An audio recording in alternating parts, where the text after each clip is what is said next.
suffering be dispelled.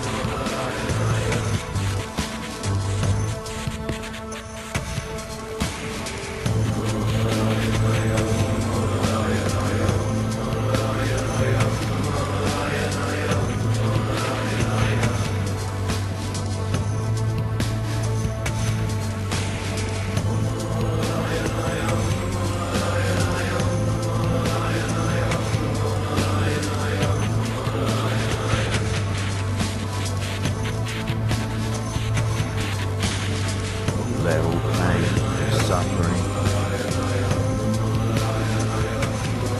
be dispelled.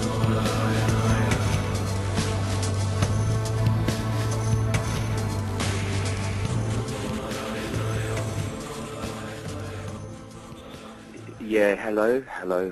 Happy Saturday, happy solstice. The solstice is very interesting because I've checked it with quite a few people who say happy solstice to me in the last couple of days. And most people don't really even know what the solstice actually is. And you probably do, but just in case there was any confusion, as you know that the planet is like a spinning top and it's revolving on its axis even as we sit here at 1,000 miles an hour, 1,600 kilometers an hour. And it does that in an easterly direction. And it does that while spinning around, orbiting the sun at 66,000 miles an hour, just over 100,000 kilometers an hour. Pretty quick. And while it does that, for half its orbit, the northern half is tilting towards the sun, and the southern half away from the sun. And then for the other half of the orbit, the northern part is tilting towards the sun, and the lower part, the southern part, away from the sun. Yeah. So right now, where we are in the southern hemisphere, hello to everybody there, it's your winter solstice, as you know. Don't need to tell you that. And that means that the southern hemisphere is furthest from the sun, and it makes it appear that the sun is traveling on a much lower arc across the sky. Actually, as we have discovered, the sun is not actually doing that at all. The sun, relative to us, is remaining constant. It's us that, as I say, spinning in an easterly direction, and that gives the appearance of this light ball moving across the sky. In fact, it's not. It's just us moving against it, if you like. And it has a much lower arc then because you're much further away. That's where you are down there. Beautiful time of the year, the winter solstice. And then for everybody else in the northern hemisphere, there's a lot more of us, obviously, because there's a lot bigger population up north. We are now facing the sun.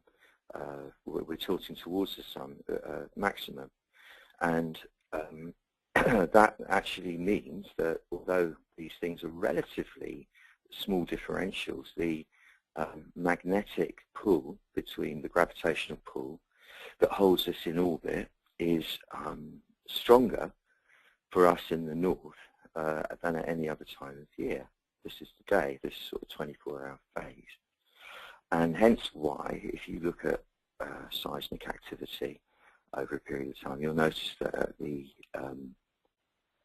solstices you get an increase of seismic activity because the lava is like this fluid and it gets pulled because the gravitational pull is stronger, more in the northern hemisphere. But that doesn't mean you'll get more seismic stuff in the north. It might happen in the south. You know, I don't really understand how lava works really. But and then at the equinoxes, which is the equal day, equal night, which come in autumn and springtime, it's like the low tide. So you still get stuff. You still get flux occurring in the magma and so on. But it is, yeah, anyway.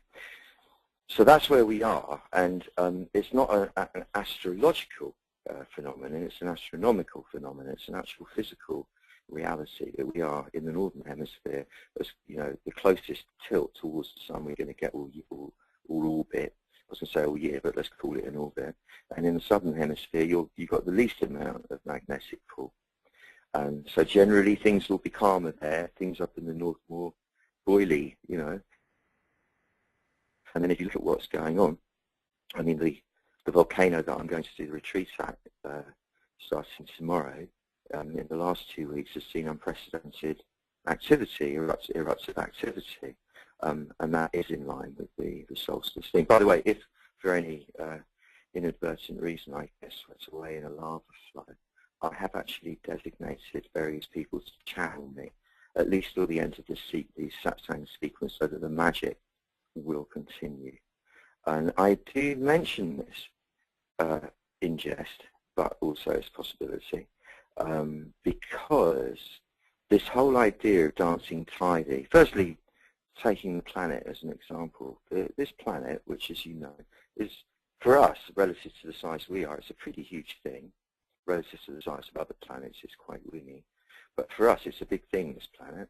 And it's been doing this dance around the sun for billions of years, and fairly constantly. I mean, there are variations in the orbit. It goes a little bit more elliptic times than others, and what have you. But it's pretty constant, and that's a very beautiful dance, a very beautiful dance. And no one made it do that. It just did that of itself. That's the nature of manifest reality. Once things are set in motion, which is what manifestation really is, they spin. That's just the way it is. And that's an example of dancing tidy. You just sort of follow your innate nature, and it will cause you to dance tidy. I don't know why I came up with that expression, dance tidy. It just seems nice to me. I think I might have been playing on Dirty Dancing, I don't know. And tidy dancing was just too cliched and naff. I just thought dance tidy seemed cool. I don't know why. Might even use it for a title for some music one day, or a project. But I think I'm definitely going to do it. You're the first to hear it. It's a great name. And it just implies to me well, it brings up the whole issue of how do we dance with the Tao? How do we do this dance? What is dancing tidy? How do you do it? Now, the Confucianists, who were a big crew in ancient China, that sprang up in reaction, really, to the more earthy philosophy of Taoism. Invented. It wasn't invented. It was a philosophy developed by Kung Fu Tse, which means Kung Fu master. Kung Fu Tse, Confucius, Kung Fu master. So he wasn't some sort of dry intellectual effete libertine or opposite of libertine. He was obsessed with etiquette. He was actually a Kung Fu master, and he was a Taoist. He was a very, very keen Taoist, in fact. And I think where he started developing, and then it got changed and messed up like things do by his followers, you know, as generations went by, it became formalized, institutionalized, and turned into sort of a set of external protocols with no internal underpinning, which I know was not his intention. But basically how it developed, Confucianism, was as a way of regulating all your emotions, all your moves, your thoughts even, your manners. And it was just a series of protocols through which not only were you then going to become a little bit more acceptable, especially this was in the court really, this was up at the imperial level of things, you would also gain enlightenment thereby. It was a way to gain enlightenment if you order all your external activities in a particular way. It will lead you into the enlightened state. And that is actually very similar to the way of Western religion at their root, if you think about it. It's all about flowing protocols, rules, laws, habits, traditions, customs, belief system, you know, beliefs and all the litanies, liturgy. It's all a repetition of external actions which lead you into the desired state. Similar to magic even, you know, when they do all their magic rituals and wave wands around and you've got all the pentagrams and all that stuff. It's a way of getting the mind to come from the outside into the inside. In a way, you could say Tai Chi is even that. It's an external movement to bring you internal. Well, the Taoist approach was very different because they didn't see or apparently didn't see the value in investing your time and energy rushing about making things perfect on the outside when everything external was in motion anyway, and therefore constantly prone to imbalance. Far better, they said, because that was like the room of the wheel, far better to, if you wanted to correct the spin of the wheel, to go to the hub of it. Because you get the hub straight, the circumference then is a lot easier to smooth out. If you focus on the circumference without attending to the hub, you might get a moment of smoothness, but they will just go out of shape again very quickly. And that's the way most people do tend to live, as according to my observations anyway. So this is radical, because it's saying adjust the very core of you and all external phenomena surrounding you, including even your thoughts, emotions, and so on, will adjust themselves. The ability to do this, however, comes from the same place as I was alluding to just before about not taking your personal incarnation to personal, not giving it undue significance, not blowing it out of all proportion. This is radical because we are brought up to believe in the inalterable sanctity of our, what I would call constructed selves, our learned selves, our acquired selves. That's a nice way of putting it, isn't it? No doubt to be seen in a book coming soon. Our acquired selves, we acquired a series of habits and beliefs and behavioral patterns and protocols, and they are not just overt. In fact, the majority of that's just the tip of the iceberg. They're quite insidious. I noticed myself, for example, with all of this training, with all of this awareness and awakeness, and which I am practicing pretty much all the time. Not because I'm being a good boy, it's just because I feel a lot better that way. Life works better, and I feel beautiful rather than freaked out, so I do this stuff all the time. I'm driving along, drinking. When I buy something to drink when I'm driving, rather than get those small plastic bottles of stuff, I tend to go and buy a full carton of juice, because you can get, I like grape juice very much if I can get it, for example. And I'll just drink that out of that little teat that you get at the end of the carton while I'm driving along. And I noticed myself coming up to a side turning where there was a man and woman in a car. For some reason, I noticed that I put the carton down because I didn't want to look somehow bad-mannered driving along, drinking from such a big carton. Like, you should only drink from a small one when you're driving. And it made me realize how much we adapt our movements and our actions from childhood onwards at school to fit in with what we perceive is the appropriate or acceptable range of actions. And I remember a joke that we used to have as kids, like young guys, when we went out for dinner. Like, we took girls out for dinner, we were trying to show off and look like we were men of the world and all that. And you know, that thing where you signed in the air for the waiters to bring you a bill. And if you do it and you don't, and they don't see you, you feel like a right idiot. So then we had this thing where you do that and then scratch your head and immediately ask us if that's really what you were doing in some kind of weird, twitchy kind of way. It was a little gag we used to have. And it's because we don't want to stand out. We don't want to signal to anybody that we're freaks and therefore might be abandoned by the hunting pack, basically, and then die. That's where all this stuff comes from. It's programmed in at a really, really deep, deep, deep level. Now, this self that we've acquired, we believe is us, for sure, for sure, for sure. There's no question about it. That's what we are. We are this personality. We are this memory bank.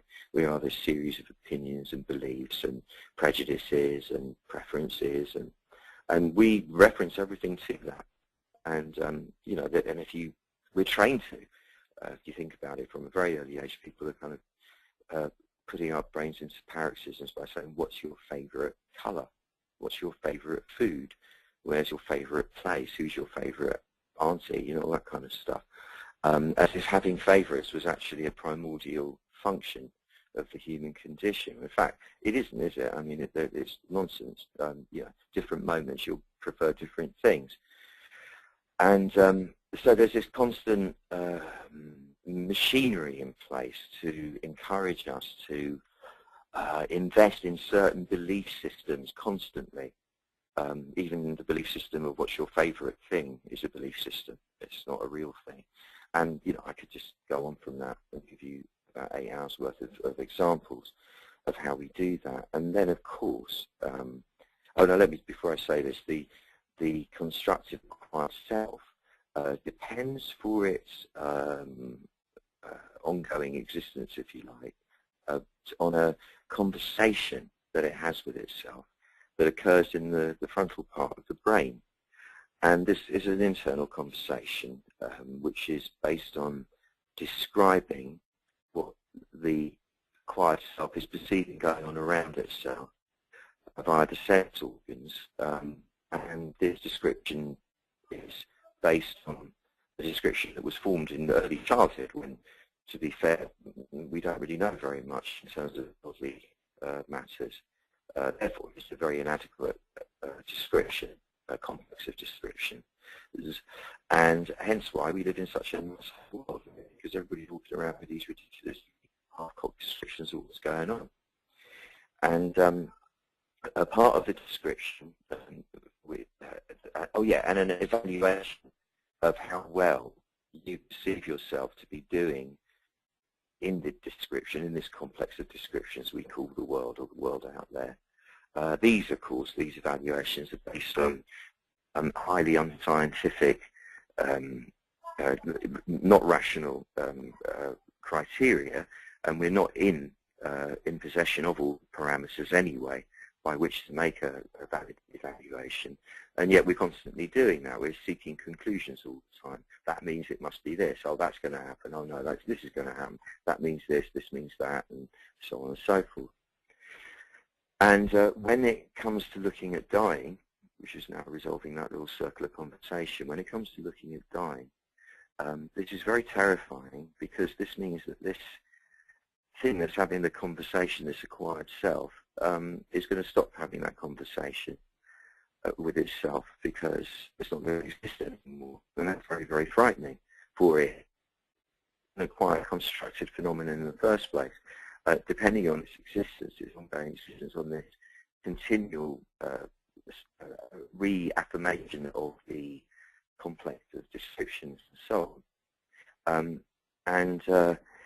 Therefore, the acquired self will distract itself from the inevitability of dissolution when death comes by running after things, racing after goals, prizes, whatever, rewards in the big game of life, as if that is the most important thing there is, and will somehow, if enough of it is done, if you win enough of the game, you will not die, you will cheat death somehow, even though logically we know that can't be done.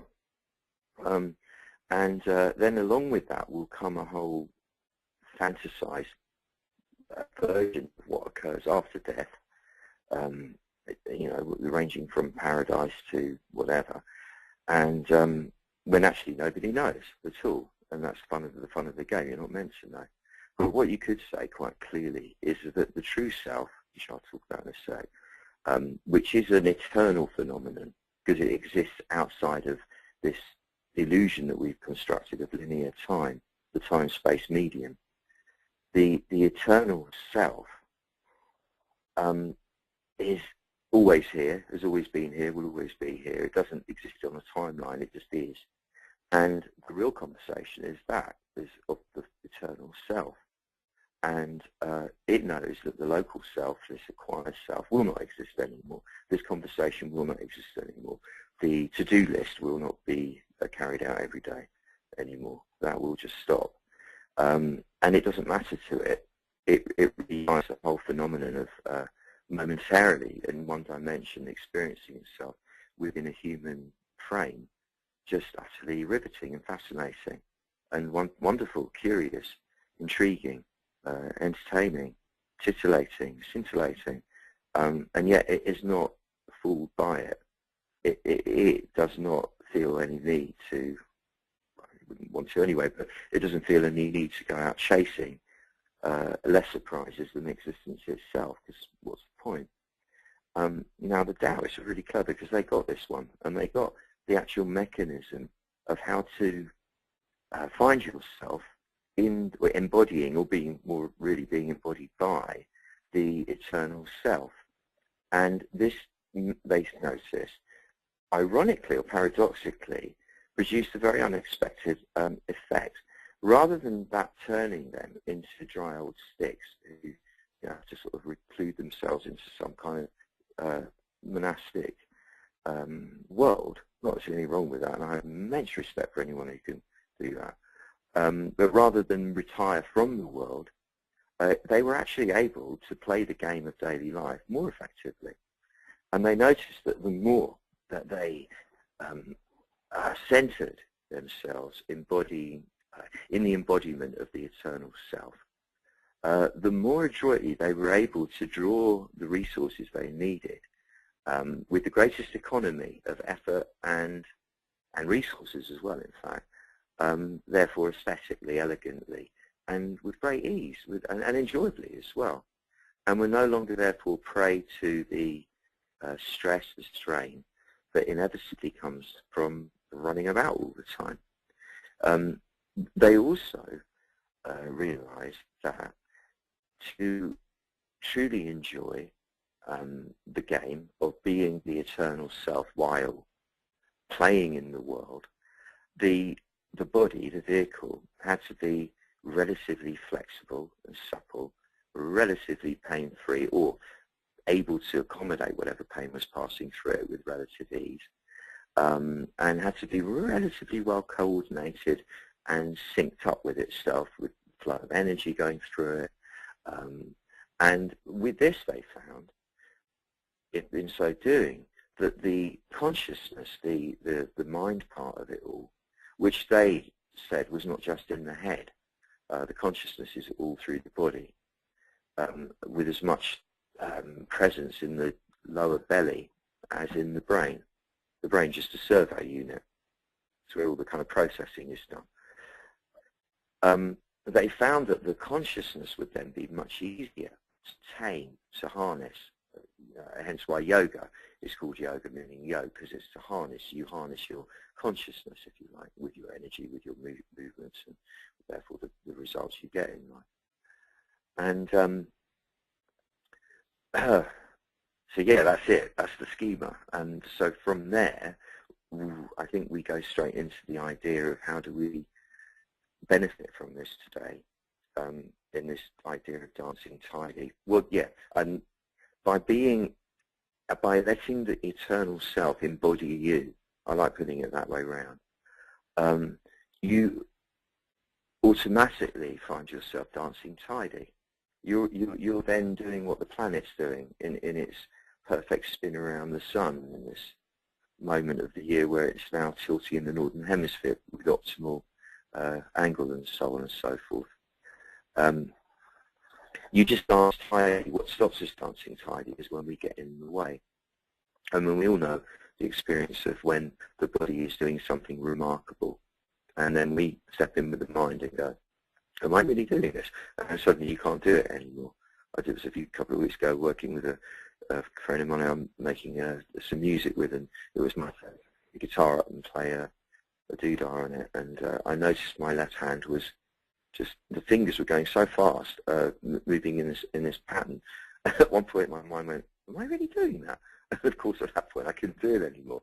As soon as you stick, there was a priest I know, Anglican priest, who did a fire walk in India, a proper one, not a aroused the giant in your trousers or whatever it was.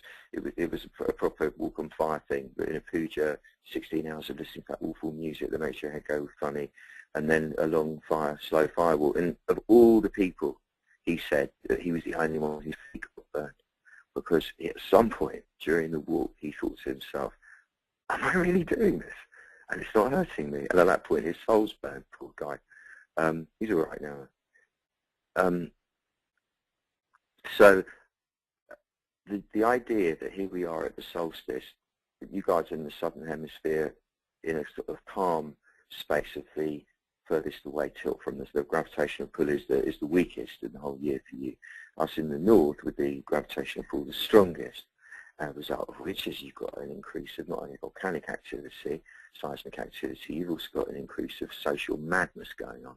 And you look at what's going on in Iraq, in Ukraine, just two examples, but I'm hearing stories of things that are going on the streets of towns in England at the moment that have taken me a couple of days to process before I got over the shock of it all. There really are some mad things going on, people doing some crazy stuff. Not nice, I mean. And this is a result of the fluids being pulled up in the body towards the top of the head, like on a full moon. caused by the gravitational pull of the sun. And so it behooves us, I think, to not only be doing this magic for ourselves, but for all our human family, to kind of send out a dance tidy message to everybody.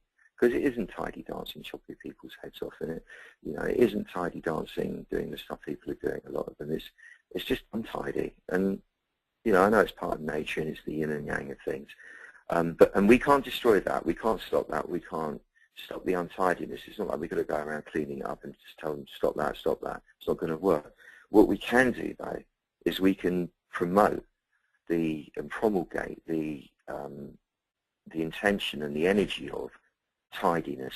And please, as you know, anyone who knows me even a little bit will know that when I say tidy, I'm not talking about prim. I'm talking about neat, as in like precise, like real, like really being us. So it's not about the Confucianist concept of looking tidy.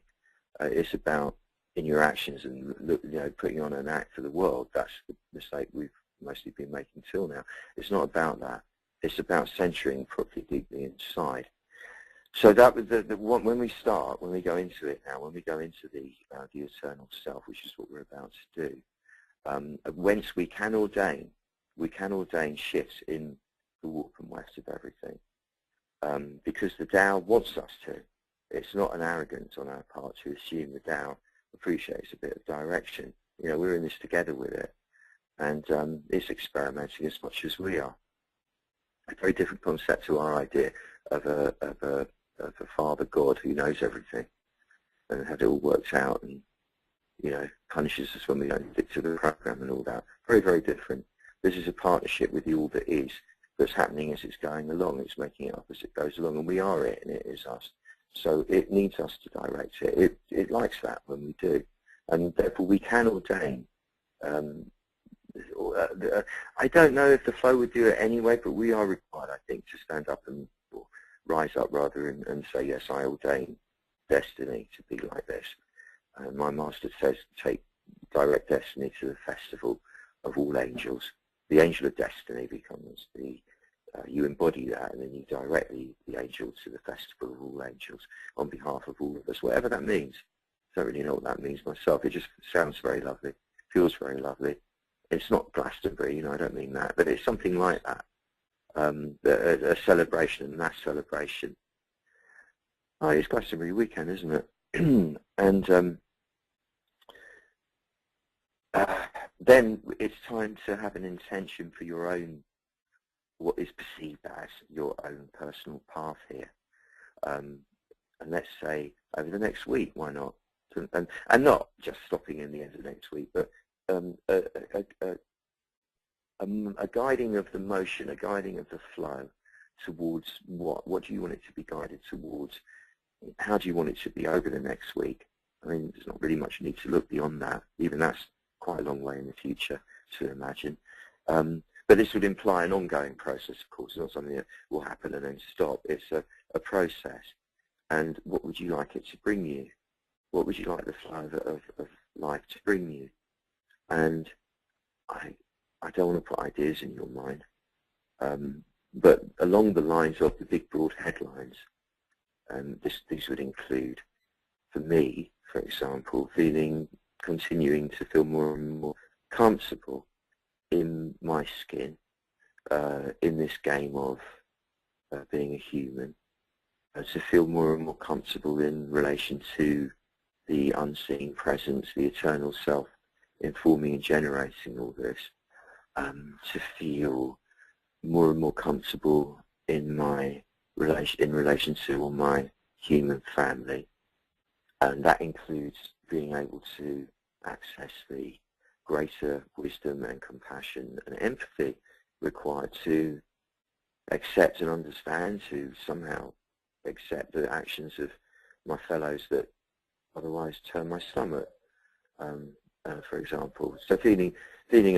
comfortable with what is rather than in some idealistic, utopic, imaginary world, and to more and more me. I wouldn't suggest you do this. It's totally up to you. But for me, my experiment is the more I can offer my gifts to the world in all the various formats I can package them in, if you know, with just a pure heart of wanting to contribute, of generously just wanting to give joy, beauty, colour, warmth, comfort in all the ways I can, excitement, you know, all of it. Without that grasping, greedy, it's all about me, I've got to make it good for me. It's just about what can I give to all of this? How can I leave this place better than I found it? You know, how can I make life even more beautiful for my family here, my human family at large? And the experiment being that the more I do that, the more rewarded I am with all the resources I need to keep the show on the road fluidly and fluently and unjerkily and without undue stressing and wasting time over boring stuff that you otherwise would have to deal with, you know. For example, and my beloved friends, my family members at large, that I'm finding myself surrounded by as I wend my way along the path, rise to the most beautiful within them in my presence, and that my influence is that on them, and that will go on to help them be that all the time, and that together there's a great synergy because of it, and that the love that we share is passed back and forth in a way that works for everybody, makes it easy, our communication is clear, and that wonderful things arise out of it, great collaborations and joy and celebrations, and that this helps spread a radiance of enjoyment, a true enjoyment of being alive, which encompasses gratitude and grace, far and wide, and that force just builds up and up and up and up as an antidote to the other, because that's the best we can do, as far as I can tell. I don't know about you, but that's my intention, and my mode, because you do choose your mode as well, is gracious and graceful, a dancing tidy, not taking up too much airspace, not taking up excessive amounts of any resources at all, being calm, not putting jagged vibes out into the airways, everything calm and joyful, and like a child in a state of wonder, not jaded, and totally real, totally at one with myself, not deluding myself that I'm anything other than that I am, or anything less than I am, or anything more than I am, and that what this is all is just the Tao playing the whole thing. It's just the Tao having a dance, and now we're about to go cheek to cheek with it and enter the dance hall of life, my friends, the dance hall of life. If I had the facility, I would get Sue to put on now. That would be just so cheesy, wouldn't it? So thank goodness I haven't. That's what I call the limitations that technology or whatever or resources give you, leading to greater creativity, because it's so much deeper without all the distraction and nonsense, isn't it? Anyway, here we are, all the way around the world, northern and southern hemisphere, on this poignant moment in the Earth's orbit around the sun. And the energy is powerful out there in here. And we sit as a circle of ambassadors of the light. You know, being ambassadors of the light doesn't mean we're in denial of the dark. Light can only exist with dark. But we contain the dark. We channel the dark in a healthy way. The dark is the yin. We honor the dark, the primordial darkness before there was any light. And we no longer ascribe to the dark superstitious fears of it being bad or evil.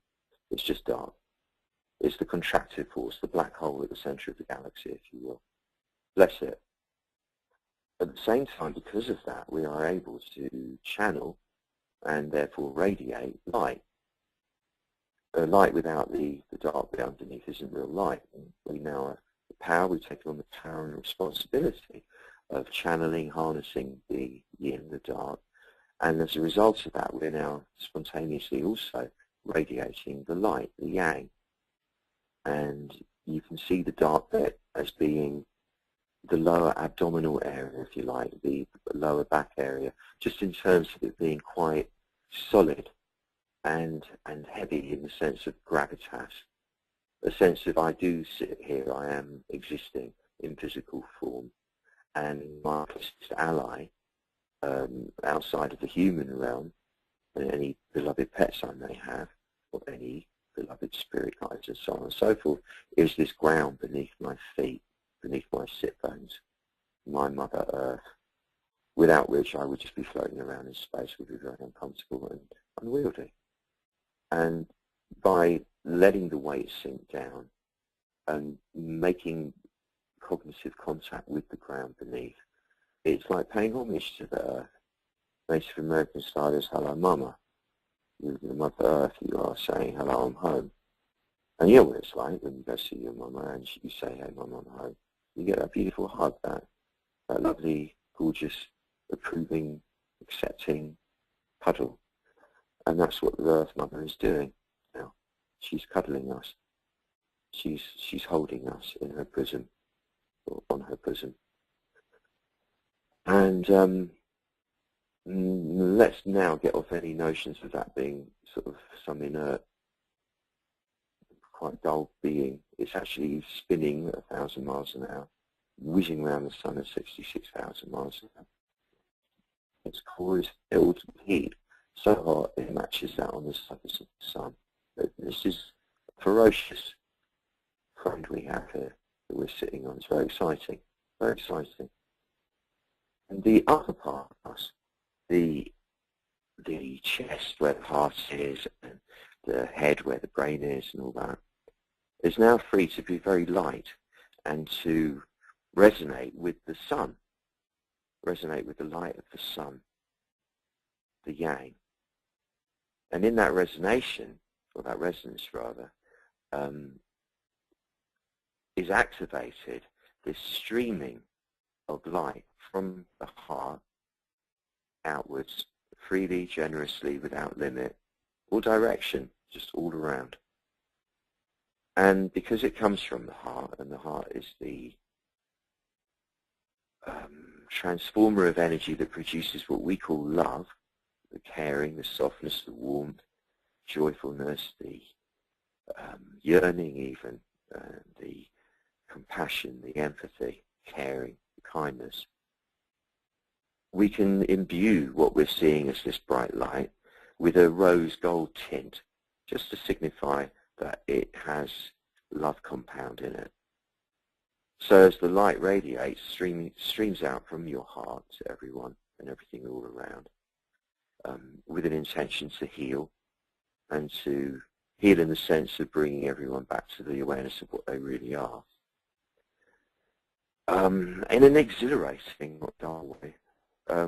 The love that we're injecting each of us into it softens it and makes it really respectful and soothing and caressing when it reaches its targets, all the people and phenomena all around you.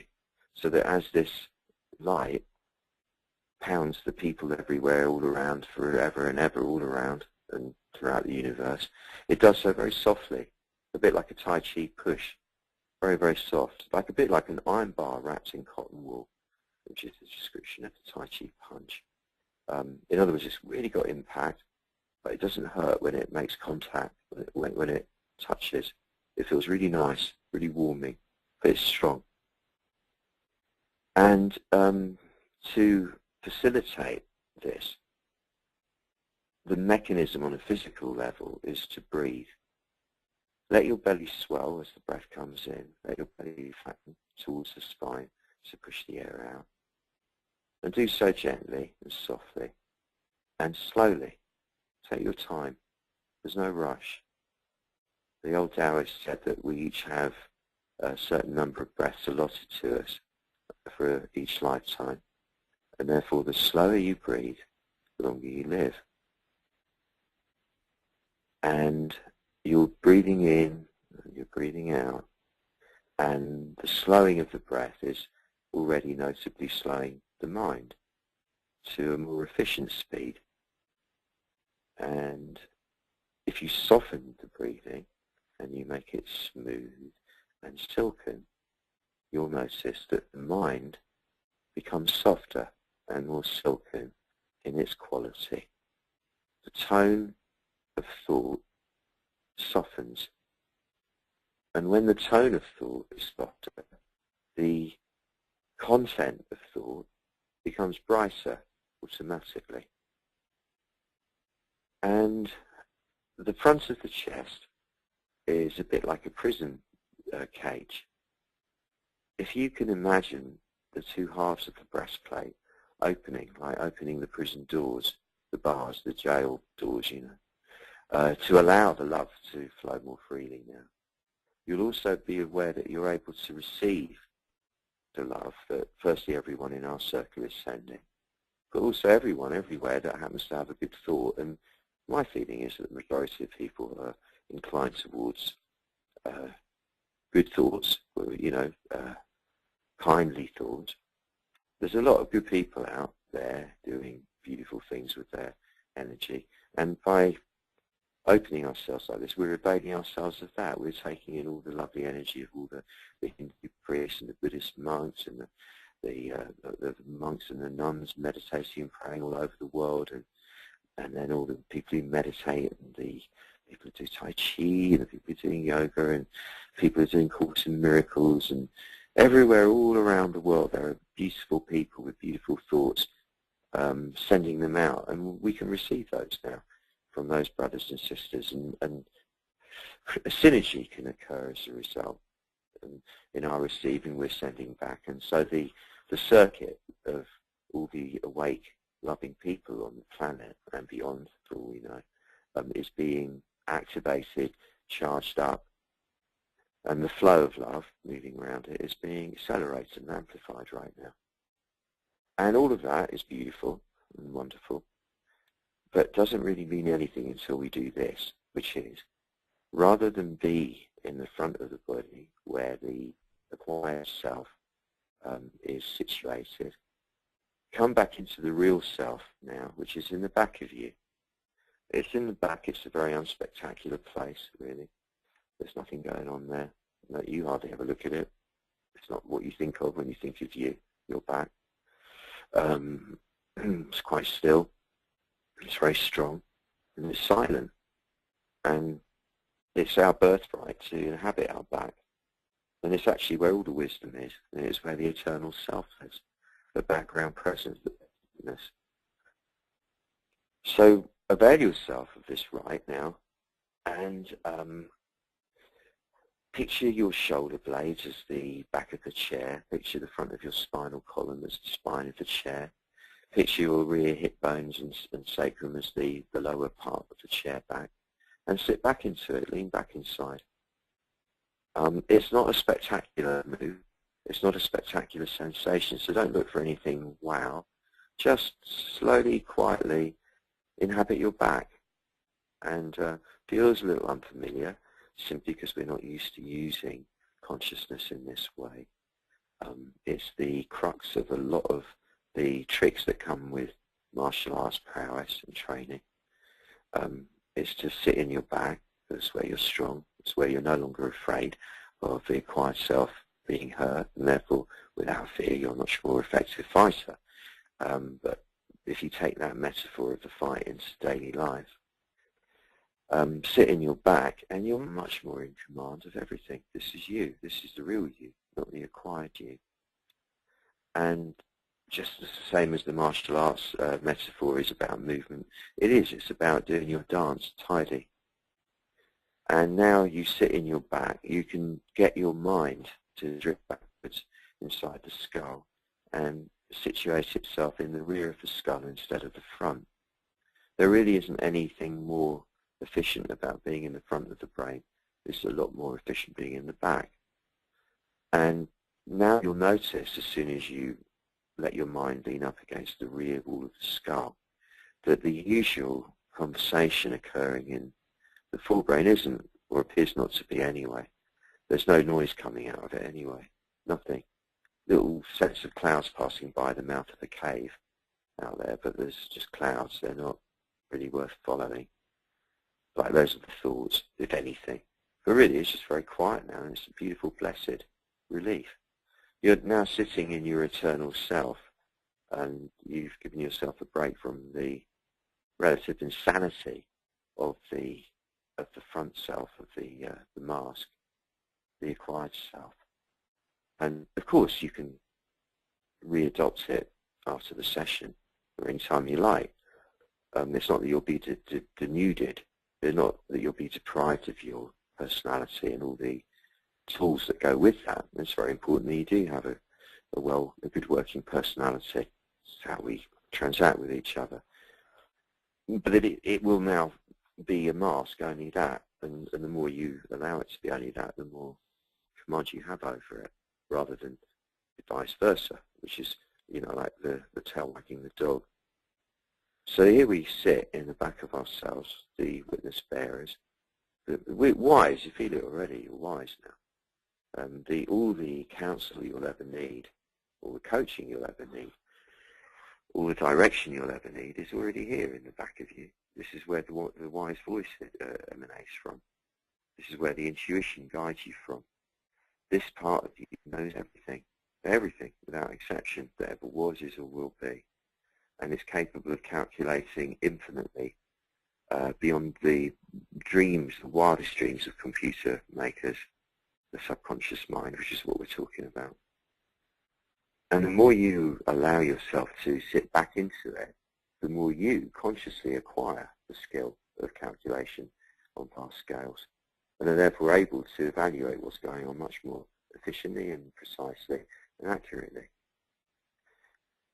than when you're living in the acquired self with its incredibly limited range. And it's not that one is better than the other, it's just that you are entitled to be in command of the front one rather than vice versa. And this is us doing that. Now, be aware of everyone in the circle, also in their back. Be aware that here we sit, a crowd, a group of eternal selves. And behind us, even further, although it's not in a line, it's circular, but behind us in another dimension is the rest of this presence that's watching, because it goes on internally, backwards and bigger, coming in from the back. It's the Tao, basically, what we call Tao. It's the very primordial consciousness of everything. We are each that. And it's expressing itself through us right now. And it enjoys the game of hide and seek that is facilitated by us believing we are the constructed selves. But at the same time, it's urging us to remember ourselves, to remember that we are it. It's gathering itself unto itself when it appears. And quite possibly when it's finally retrieved all of itself, reclaimed all of itself unto itself, the whole universe disappears and then starts all over again when it breathes out. Who knows? But that's a big thing and a long way off in human terms. And right now, we each have a destiny to fulfill, a mission to accomplish, a purpose to live. And the Tao informing us and bearing witness from behind is urging us to live it. It doesn't want us to stop living it. To the contrary, it wants us to live it more, because then even more amazing things will happen. And it will all be comprised of both the yin and the yang, the dark and the light. And we're growing stronger and stronger, and therefore more and more able to accommodate the dark, and therefore radiate the light even stronger. So nothing to be afraid of. And it's asking us to direct it, this destiny aspect of Tao. It wants us to direct it, because otherwise it would just remain in the formless state at its core. And it's enjoying this game of motion, so it requires us to participate in that, it would appear at this moment. Visualize destiny as an angel, however that looks to you, coming at you really from all sides, above, below, like in a spherical motion towards the center. But we can see it as coming from the front if we like. You see it coming at you as an angel and squeezing itself miraculously through your right temple. Well, it sounds quirky, but flow with it. This is all from ancient Taoist alchemy. Entering into your right temple and finding itself inside your body, in this dimension at least, turns itself around to face out through your eyes, and you have now embodied the angel of destiny. Not to encourage too much angel fantasy at this point, but whatever that feels like to you, imagine yourself now, or feel yourself now, embodying the angel of destiny, and vice versa. Let yourself be the embodiment of the angel of destiny. And it sits within you, awaiting your direction. However, before you are clear to direct here, there has to be acknowledgement of the phenomenon of the ancestors that got us all here in the first place. Outside of linear time, at the level of the eternal self, all our ancestors, stretching back to the beginning of ancestors, are still here, active, extant, conscious, cognitive, alive. And by us acknowledging them and thanking them for getting us here, it heals them back through linear time. It heals them in the lifetimes they were alive. So we're sending healing back through time, if you like, but all going on in this moment. And as a reward for healing the ancestors, for saying, thank you, my beloved predecessors, for having gone through all you went through to facilitate me being here now, and to the ancestors of everybody likewise. Thank you. Blessed be you. Be healed. Know my love. Feel it now. And the reward for that is an instant reciprocity expressed as a protective sheath around you, huge in its proportions, not in this physical dimension, which we call the body. And this is what is protecting us and driving us at some level into the expanding concentric circles of destiny, of unmanifest reality. And with the angel of destiny inside of us, as big as the whole universe, we now direct it with the sanction of our ancestors to whatever we want to direct it to. And you know what you want. You know what you want for the world. You know what you want for those close to you. You know what you want for people around that you know need help.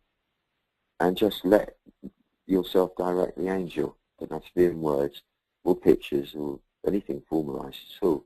It's just a raw feeling that you direct your angel of destiny right now.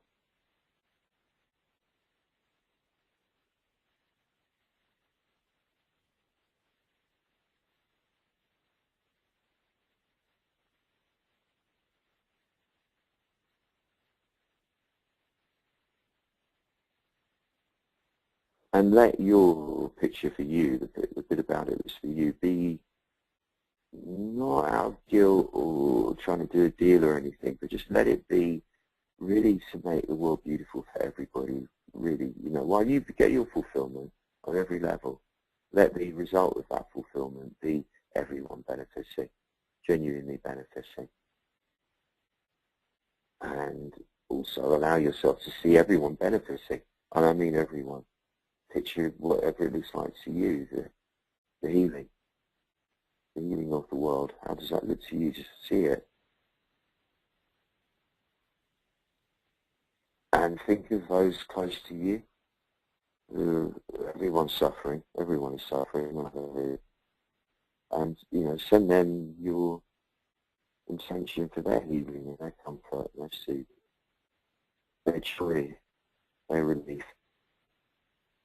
And when you've done that, there might be people who aren't close to you that you may need that.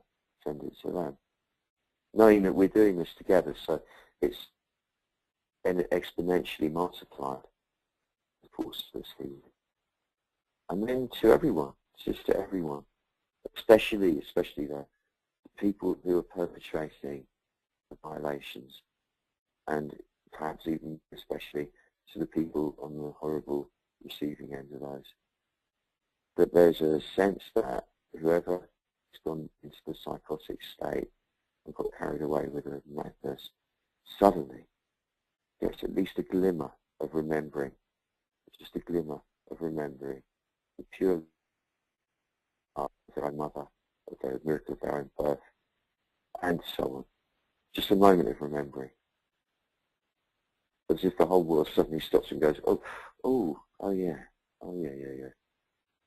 As if the whole world suddenly stops holding its breath and breathes out with a sigh, and that makes everyone, even the biggest nutters, with them doing the most stupid things, relax right now. And intend your mode, intend how you want to be with it, how you want to travel. Easy, relaxed, joyful, smoothly, successfully, swiftly, economically, ergonomically, elegantly, graciously, kindly, joyfully, laughing, smiling, loving, playing, soft, relaxed, flowing, like that. And focus all your attention now on your belly button. And let your belly button be like the center of the whole universe. Be aware of the motion of the planet. Be aware of the motion of the solar system zooming around the galaxy. Be aware of the motion of the galaxy. Be aware of the motion of the entire universe moving so fast it's hard to even conceive it. So powerful is it.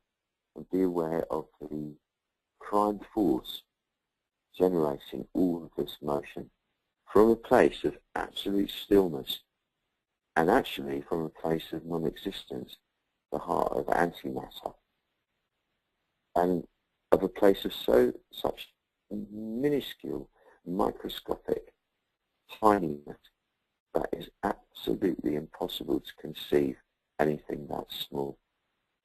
And that's at the heart of all of this. Give it a wink. Say, you are amazing, Dow. You really are something. I admire you. It's been lovely dancing with you.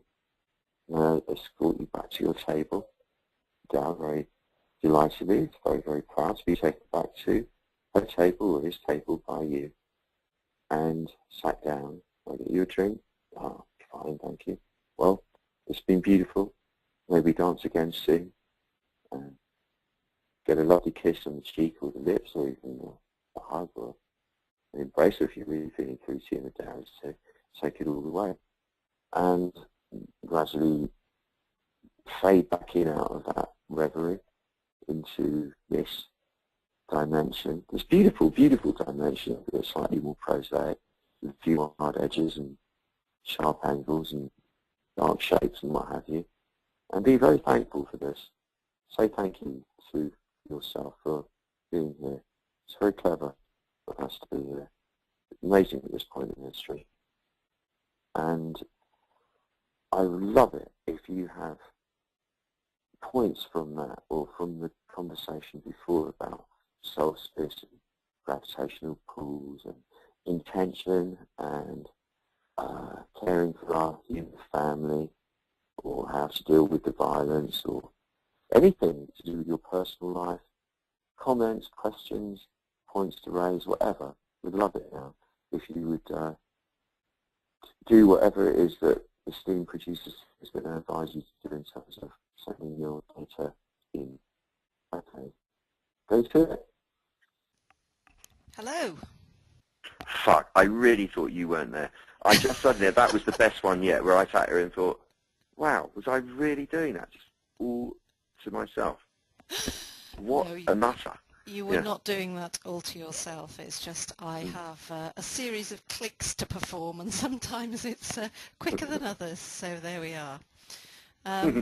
Weirdly enough, after all your preamble and asking for questions and comments and what have you, until just a second ago when Donna put this comment, that was the dance of all dances. Thank you. Well, Donna, that's very lovely of you to say, but I bet you I can show you a dance of all dances, even more all dances than that. But no, I'm being with bravado. Yeah, thank you. That's very lovely of you. So, for the first time ever, I think, we have no questions, no comments, absolutely nothing other than that from Donna in the question box. Well, that'll do. That'll do. If you're going to only have one comment, that'll be the one. That was the danceable dances. You can't top that. So if you would like to make a comment or ask a question, just type it into the question box, or if you'd like to speak live on air with Doc, wave your hand at me by clicking the blue circle with the yellow hand and the green arrow, and if you do that, I'll open up the line for you to speak to Stephen. Meanwhile, we have got some comments coming in. Maureen said, love the ancestral healing, really strong. Good. That's good. I'm glad that resonated. Inga says, yes, BD, you were really at an amazing degree of flow and height of articulation. And yes, a dance of all dances. Wow, I think. Hold on, it's coming. Thank you, Inga. You put your finger right on it. And Diana says, thank you so much. Opened my eyes with tears running down my face. More powerful than usual. Oh, that's lovely. Diana, how beautiful, eh, that we're able to do this. What an amazing thing it is, isn't it? The technology, I mean, really, how amazing we can do this and really connect, and it really, really happens. I love this. I love this, I do. Thank you. So that's all the comments at the moment. There's such a lovely talk in Bournemouth a couple of nights ago. That's in England on the south coast. And it's actually one of my most beloved spots. And the place was actually in the bit I really love on the East Cliff. It's such a gorgeous view of the sea and the bay and the Isle of Wight. And people are so nice in Bournemouth. They're always lovely. There's a woman called Claire Portal that's on Conscious Living. She's such a lovely person, does it with such a good heart.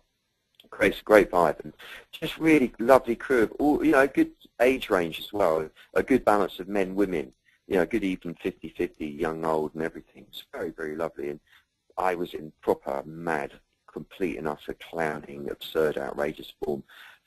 Really but it was such fun, and it was great. It was really, really, really gorgeous. And it took me a couple of days to recover from, actually. Then I went to my chiropractor yesterday, Dr. Weiss in Paddington, who is built like a Weiss. He's an ex-rugby team, a South African rugby player from the team, I mean. And brilliant. He's the only chiropractor on the planet I really rate, because I've tried millions of it. He just is unbelievable. And he did me the 3 ones, the hip, the middle back, and the neck. So I was like, wow. It was brilliant, and such a noise, and kabang, and I needed it. And I've been in a state of beautiful disarray for today until I did my practice, and the practice is the Qigong, like I teach when I go to the retreats and stuff, and then Tai Chi. Today I could normally do other martial arts too, but I wasn't in the mood. I just did that a little bit of voice exercise to get the vocal cords loosened up for doing this, and I was just totally synchronized after that in a really nice, easy way, no pause.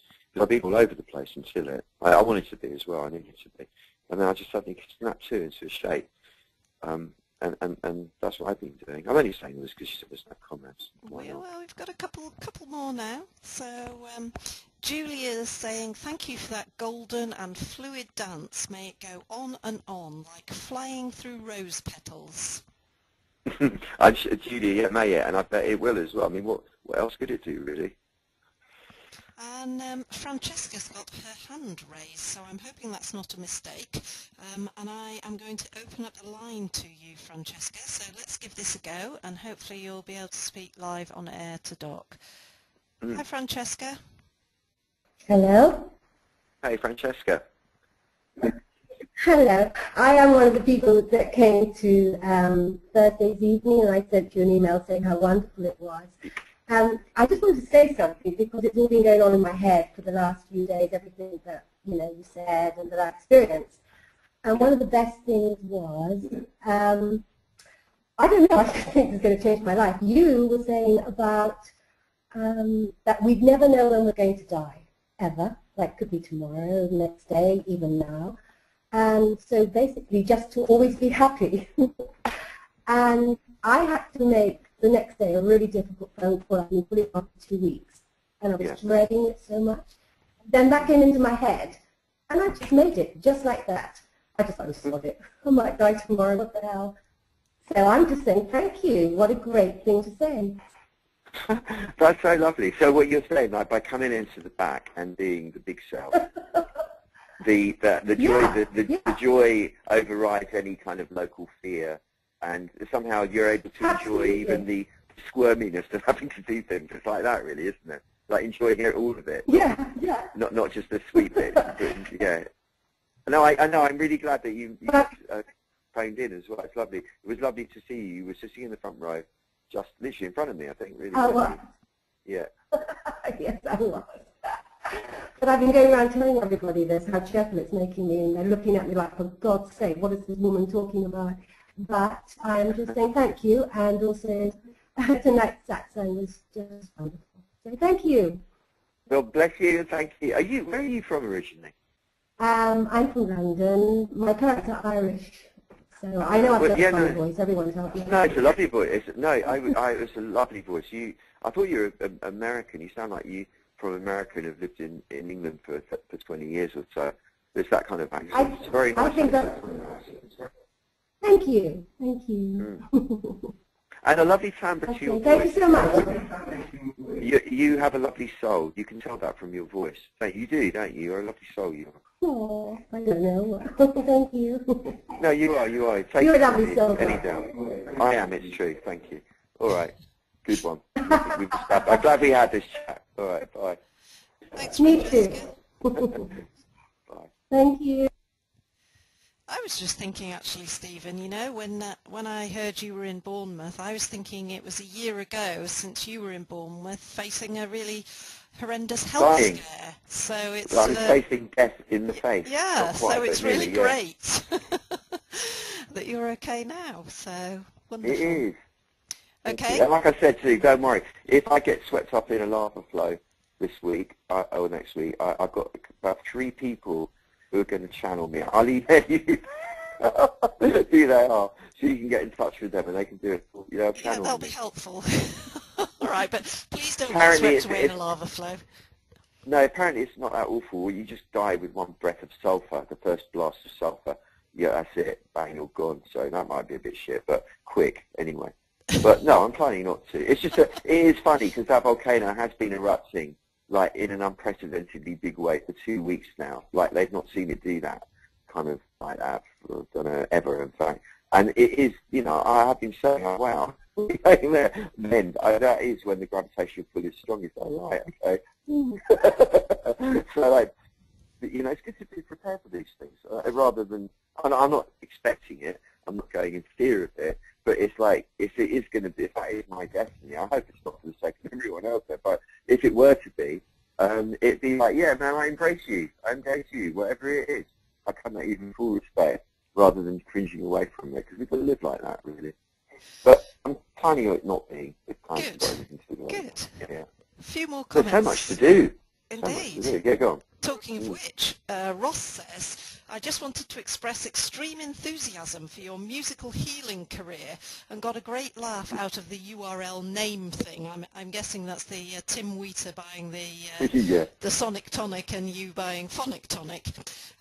Ross says, bless you for doing your dance to awaken all to a better way. Always an honour to be at Satsang with you. And it's always an honour to have you here, dear Ross. Thank you. Thank you, thank you. I don't know if you've moved to Seoul yet, but I'm about to, but may your transition be smooth as silk. Chris says, thank you, Barefoot. These satsangs are so helpful in maintaining good flow in my world. Yeah, I thought you said blood flow for a minute, but it's the same, isn't it? It's, Chris, it's like the way our blood circulates is like how everything circulates, really. And that very much is to do with the heart, isn't it? Hence love being the kind of, love being, letting love be the driving force rather than ambition, let's say, or rather than egocentricity. Letting love, just love for the universe, love for everyone, love for it, love for the process, love for the event of being here. Let that inform everything, and then the magic comes. And Inga says, this one one, not that there's a usual, is strikingly, well, shit, I just don't think my words will do the trick. Intuitively, there's a striking tidiness to what I feel going on and to your words. Were you zooming in on what I'm experiencing? Amazing. I do have some things I'll email you on, as a spontaneous reflection is not my forte. So I wish you well on this volcanic jig you're dancing to next week. Superb as more than usual. This one will carry on in me to others. Love, Inga. Wow, thank you, Inga. Thank you, thank you. And Gabby says, thank you once again. Destiny settled right into my centre brain. I found out from my new chiropractor that all the extending I've been doing in yoga these last years have been detrimental to the healing of my chronic lower back problem. He says I must be soft and stretch the inner sacrum muscle panel sitting and rolling on a tennis ball of all things. Softness and massaging that area. This simultaneously with realising that Tai Chi is so much more powerful in my destiny, and my body telling me that this, just as my new Tai Chi video arrived today. Things on every level are unfolding before me like a red carpet unrolling. Thank you again. That's a nice image, isn't it? A red carpet unrolling before you as you walk. That's very clear. Thanks, Gabby. Imagine that. As you walk along, the red carpet is being unrolled for you in front of you as you walk along. Oh, I love that. That's a great image. Let's have it as our thing, as our bye-bye. Okay, and a last one from Diane, who said, when you emphasised bear witness from behind, it made me think of what my Kung Fu master always says when leading a meditation. Listen, as in push hands, with the backs of your ears. Oh, that's beautiful. Yeah, my master always used to say, listen behind you. Kept coming up to me, go, listen behind you, listen behind you. From behind, of course, he used to say that. And it's a great technique, listening behind you. Yeah, listening with the backs of your ears. Ooh, that's really cool. Okay, this has been beautiful. Thank you, everybody. Thank you, Sue. Thank you, the gods of the internet. Thank you, the Tao. And may we all be here to laugh about it next week and do the next one, because it's going to be great. This is beautiful. Okay, thank you. Bye-bye.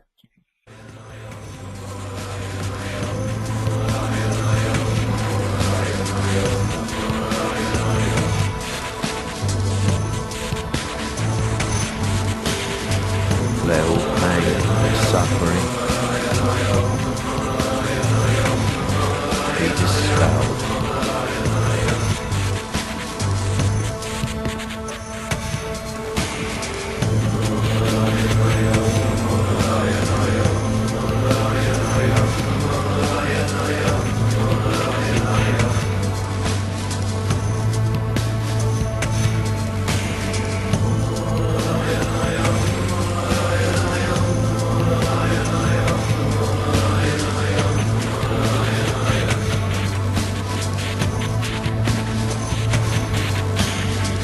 Let all pain and suffering